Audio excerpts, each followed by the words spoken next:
నిఘా TV news కు స్వాగతం. ముందుగా హెడ్లైన్స్. ఆపరేషన్ సింధూర్ ముగియలేదు, తేల్చేసిన రాజ్నాథ్ సింగ్.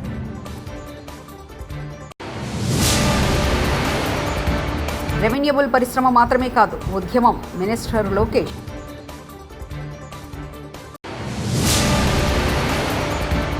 ఏఐజీ ఆసుపత్రిని సందర్శించిన అందాల బామలు, చిన్నారులతో ఆత్మీయ సంభాషణ.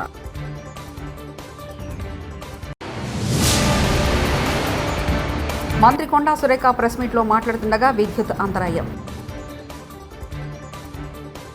దేశ రక్షణ శాఖ మంత్రి రాజ్నాథ్ సింగ్ పాకిస్తాన్కు మాస్ వార్నింగ్ ఇచ్చారు. పాక్ గుండెల్లో రైలు పరిగెత్తించిన ఆపరేషన్ సింధూర్పై కీలక వ్యాఖ్యలు చేశారు. ఆపరేషన్ సింధూర్ ఇంకా ముగిలేదని స్పష్టం చేశారు. ఇప్పటివరకు చూసినంత ఒక ట్రైలర్ మాత్రమేనని అన్నారు. శుక్రవారం భుజ్ ఎయిర్ బేస్లో రాజ్నాథ్ పర్యటించారు. ఈ సందర్భంగా ఇండియన్ ఎయిర్ ఫోర్స్ అధికారులతో ముచ్చటించారు. ఆయన మాట్లాడుతూ ఆపరేషన్ సింధూర్ ముగిలేదు, ఇప్పటివరకు చూసినంత జస్ట్ ట్రైలర్ మాత్రమే అన్నారు. नेशनल मॉनेटरी फंड IMF द्वारा, जो कि एक इंटरनेशनल ऑर्गेनाइजेशन है, उसके द्वारा इनडायरेक्ट फंडिंग इसे नहीं माना जाएगा? मैं दुनिया के लोगों के सामने यह सवाल रखना चाहता हूं. इसलिए मैं मानता हूं कि आज के समय में पाकिस्तान को किसी भी तरह की आर्थिक सहायता टेरर फंडिंग से कम नहीं है. भारत यही चाहेगा कि IMF पाकिस्तान को अपनी $1 बिलियन की असिस्टेंस पर वह पुनर्विचार करे और आगे भी किसी भी तरह की सहायता देने से IMF परहेज करे. भारत नहीं चाहता जो फंडिंग हम IMF को करते हैं वह डायरेक्ट या इनडायरेक्ट किसी भी तरीके से पाकिस्तान या किसी भी देश में टेरर इंफ्रास्ट्रक्चर को बनाने में वह इस्तेमाल की जाए. हम नहीं चाहते.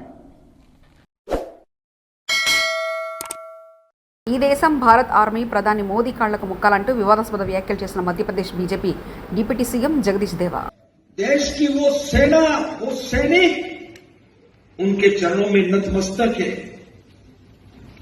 उनके चरणों में पूरा देश नतमस्तक है. उन्होंने जो जवाब दिया है उसकी जितनी सराहना की जाए, जितना कहा जाए, एक बार उनके लिए जोरदार ताली बजा करते. అనంతపురం జిల్లాలోని గుత్తి మండలం బేతపల్లిలో మంత్రి నారా లోకేష్ ఈరోజు పర్యటించారు. ఈ సందర్భంగా రెన్యూ విద్యుత్ కాంప్లెక్స్ కు మంత్రి లోకేష్ భూమి పూజ చేశారు.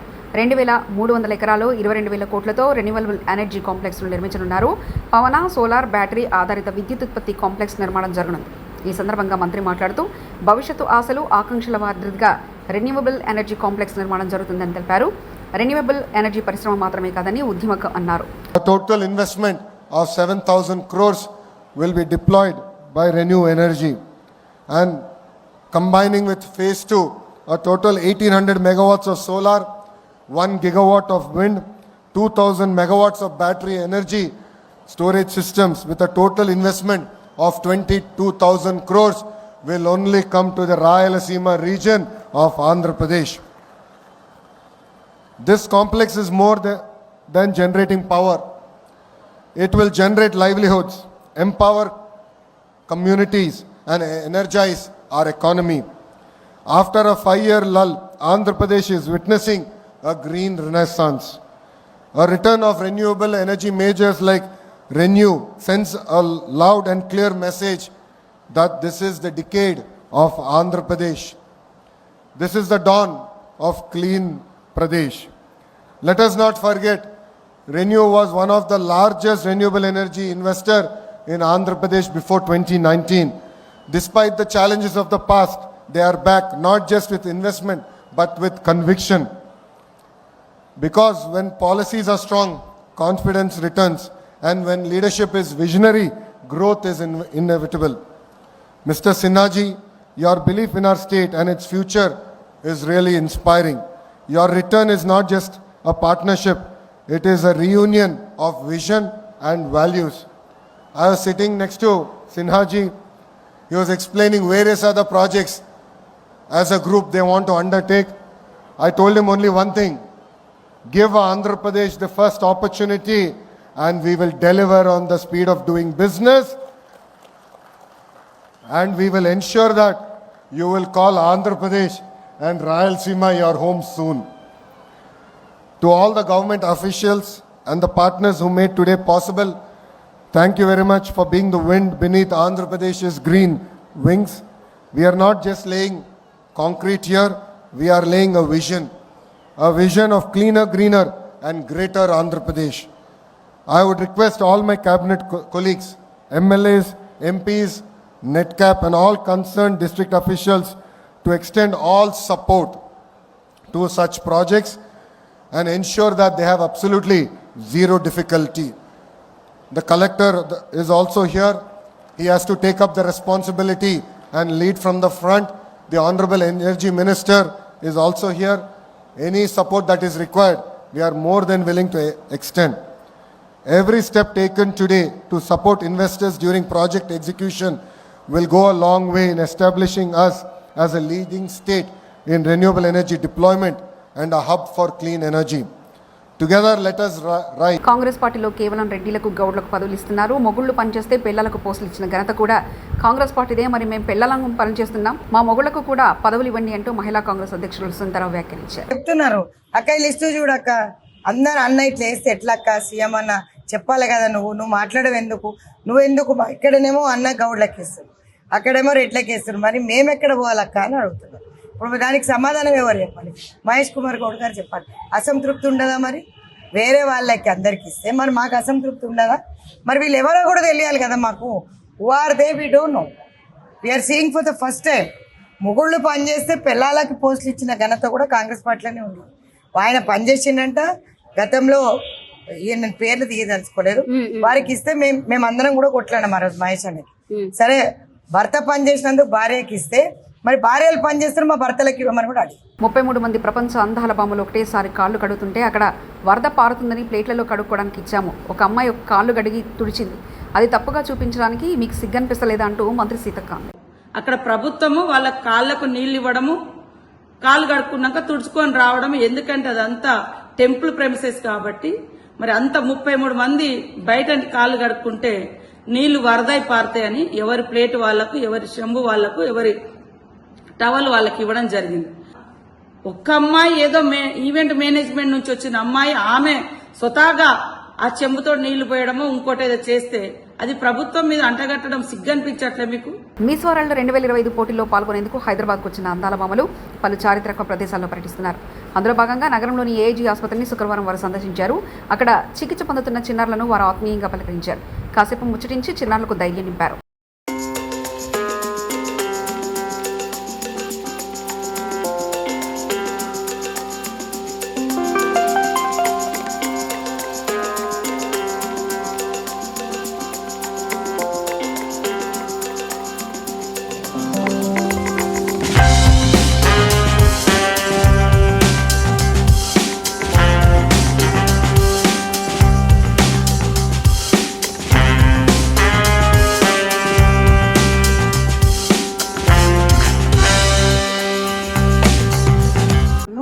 వాటిని ఒక కక్ష సాధింపుతో ఈరోజు ఈ కూటమి ప్రభుత్వం విద్యారంగంలో మార్పులు తీసుకురావడం జరుగుతోంది.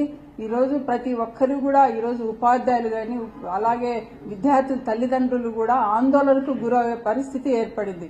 ఎందుకంటే నిన్న మొన్న మనందరం కూడా గమనించాము, ఉపాధ్యాయులు రోడ్డు ఎక్కి మరియు విద్యాభవన్లు ముట్టడించడం, ధర్నాలు చేయడం జరుగుతోంది. ఇక్కడ ఉపాధ్యాయులు వారికి రావాల్సిన డిఏలు అడగట్లేదు, వారికి రావాల్సిన పిఆర్సి కమిటీలు అడగట్లేదు, వారికి రావాల్సిన ఐఆర్ అడగట్లేదు. కేవలం విద్యారంగాన్ని బతికించండి అని మాత్రమే వాళ్ళు కోరుతున్నారు. అదేవిధంగా ఈరోజు ఎందుకంటే ప్రైమరీ స్కూల్స్ ను స్ట్రెంథైన్ చేయాలని ఒక ఉద్దేశంతోనే ఉపాధ్యాయులు పోరాటం చేయడం జరుగుతోంది. అలాగే ప్రభుత్వ పాఠశాలను బతికించాలని ఒక ఆలోచనతోనే ఉపాధ్యాయులందరూ కూడా ఈరోజు ధర్నా బాటపడి నిన్న మొన్న ధర్నాలు చేయడం జరిగింది. ఈ ప్రభుత్వం వచ్చి రాగానే ఎందుకు అంత అగ్రెసివ్గా 117 జీవోను రద్దు చేయాలి, అలాగే టీచర్స్ ట్రాన్స్ఫర్స్ చట్టం తేవాలి అని ఇంత హడావిడి ఎందుకు చేస్తుందో, ఇంత కన్ఫ్యూజన్ ఎందుకు చేస్తుందో అర్థం కాని పరిస్థితి ఈరోజు టీచర్స్ లో ఏర్పడింది. అలాగే విద్యార్థి తల్లిదండ్రులలో కూడా ఏర్పడిన విషయం మనందరం కూడా గమనిస్తాను. మార్పులు చేయండి, క్రమంగా మార్పులు చేయాలి. ఈరోజు 117 జీవోను రద్దు చేస్తామని చెప్పి 117 జీవోకు బదులుగా 19, 20, 21 జీవోలు తీసుకురావడం జరిగింది. నిజంగా మేము వాళ్ళ గతంలో మంత్రి కొండా సురేఖ ప్రెస్ మీట్లో మాట్లాడుతుండగా విద్యుత్ అంతరాయం, నా ప్రభుత్వం ఇన్ని చేసింది అన్ని చేసిందని గొప్పలు చెప్తున్న క్రమంలో కరెంటు కట్ ఇందిరమ్మ రాజ్యంలో ఉచిత విద్యుత్ అందిస్తున్నామని మంత్రి కొండా సురేఖ చెప్పే క్రమంలోనే పవర్ కట్ ఇదేనా ఇందిరమ్మ రాజ్యం అని ముక్కలు వేలేసుకున్న ప్రజలు. కరెక్ట్గా మీకు తెలుస్తుంది కాబట్టి ఈ విధంగా వాళ్ళు చేసి ఈరోజు ఏదో మేం చేస్తున్నామనే పద్ధతిలో క్రియేషన్ చేయడం ఏదైతే ఉందో అది చాలా దారుణం. అంటే కాళేశ్వరం కంటే ఏం కాలేదట, జస్ట్ ఇట్లా క్రాక్ వచ్చింది అంటాడు. మహబూబ్నగర్ జిల్లా దేవరకద్ర నియోజకవర్గం భూత్పూర్ మండల కేంద్రం మున్సిపాలిటీ పట్టణ కేంద్రానికి చెందిన వ్యాపారవేత్త జానబ్ మహమ్మద్ కయ్యూం గారు దంపతులు పవిత్ర పక్క మదీనా హాజ్ యాత్రకు వెళ్తున్న సందర్భంలో శుక్రవారం నాడు బీఆర్ఎస్ పార్టీ సీనియర్ నేత, కళా పోషకులు, కళాభిమాని సంఘ సేవకులు శ్రీ మురళీధర్ గౌడ్ గారు దంపతులు భూత్పూర్లోని వారి నివాసంలో హాజ్ యాత్రకు వెళ్తున్న దంపతులకు శాల్వాలు, పూలహారాలతో ఘనంగా సన్మానించారు. ఈ కార్యక్రమంలో బీఆర్ఎస్ రాష్ట్ర మైనార్టీ నేత మహమ్మద్ సాదిక్ గారు, బీఆర్ఎస్ సీనియర్ నేత మహమ్మద్ వహీద్, శ్రీ నరసింహులు యాదవ్, పట్టణ ముస్లిం సోదరులు తదితరులు శాల్వాలతో పూలమాలతో సత్కరించారు. అలాగే దేశం కొరకు, ప్రపంచం కొరకు, గ్రామం కొరకు అందరూ సుఖ సంతోషాలతో ఉండాలని మురళిగాడు ఆకాంక్షిస్తూ ఖలీల్ గారి యొక్క హజ్ యాత్ర పవిత్రంగా జరగాలని భూత్పూర్ ముస్లిం మత పెద్దలు అందరం ఈరోజు మురళి గారి యొక్క నివాసంలో వారి యొక్క ఈ సన్మానాన్ని పురస్కరించుకొని మేమందరం వారికి కృతజ్ఞతలు. రాబో రోజుల్లో కూడా మురళి గారు ఇలాగే ప్రతి కార్యక్రమంలో ముందంజ ఉండి అందరికీ తోడు నీడగా ఉండాలని నేను ఆకాంక్షిస్తూ నేను భూత్పూర్ మొహమ్మద్ సాదిక్ మత పెద్దగా ఆకాంక్షిస్తున్నాను. జనగామ జిల్లా జాఫర్గఢ్ మండలం ఉప్పగల్లు గ్రామంలో ప్రభుత్వం నుంచి మంజూరైన 48 ఇందిరమ్మ ఇళ్లకు సంబంధించిన జాబితాలో తమ పేర్లు లేవని పలువురు నిరుపేదలు ఆందోళన వ్యక్తం చేశారు. గ్రామ పంచాయతీ కార్యాలయం ఎదుట గుమికూడిన వారు పంచాయతీ కార్యదర్శిని నిలదీశారు. ఈ సందర్భంగా కార్యదర్శి స్పందిస్తూ ఇందిరమ్మ ఇళ్ల జాబితాకు సంబంధించిన వివరాలు తనకు తెలియవని, దీనిపై ఇందిరమ్మ గ్రామ కమిటీ, ఇందిరమ్మ ప్రత్యేక అధికారిగా వ్యవహరిస్తున్న తహసీల్దార్ మరియు ఎంపీటీఓ మాత్రమే పూర్తి సమాచారం ఉందని, తర్వాత ఆ నిరుపేదలు పంచాయతీ కార్యాలయం ఎదుట నిరసన వ్యక్తం చేసి తామంతా అర్హులై ఉన్నామని పేర్కొంటూ ఇండ్ల మంజూరుకు వినతి పత్రం కార్యదర్శికి అందజేశారు.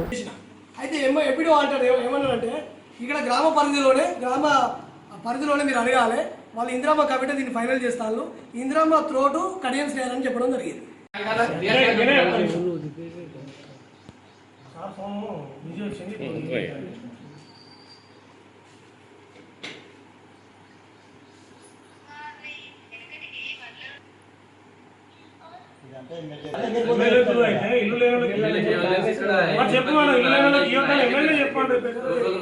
ఇప్పుడు వాస్తవానికి మనకు కమిటీ మెంబర్లకి ఏం తెలుసు,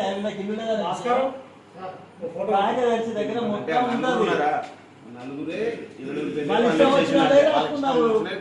రాసుకుంటే ఈసారి కాన్సెప్ట్ లేకుండా ఈయన అధ్యక్షతల సమావేశం జరిగి సార్ అధ్యక్షత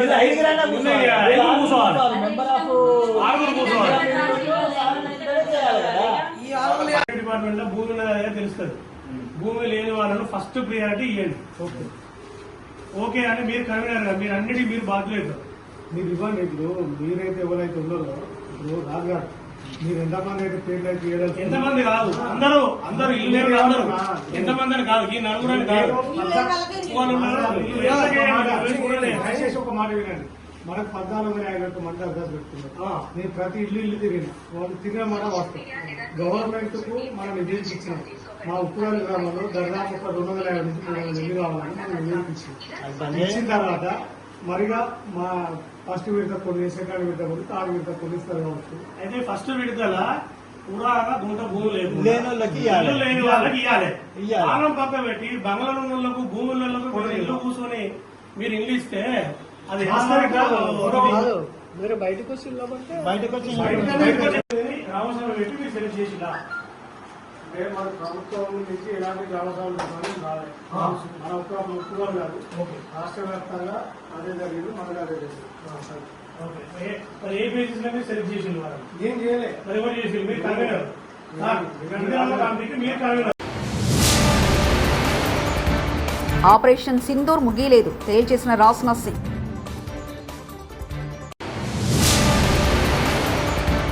రెవెన్యూబుల్ పరిశ్రమ మాత్రమే కాదు, ఉద్యమం, మినిస్టర్ లోకేష్.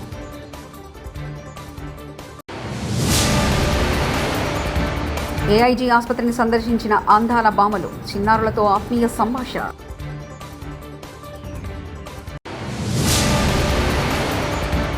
మంత్రి కొండా సురేఖ ప్రెస్ మీట్లో మాట్లాడుతుండగా విద్యుత్ అంతరాయం. ఇవి బులెటిన్ విశేషాలు. చూస్తూనే ఉండండి నిఘా టీవీ న్యూస్.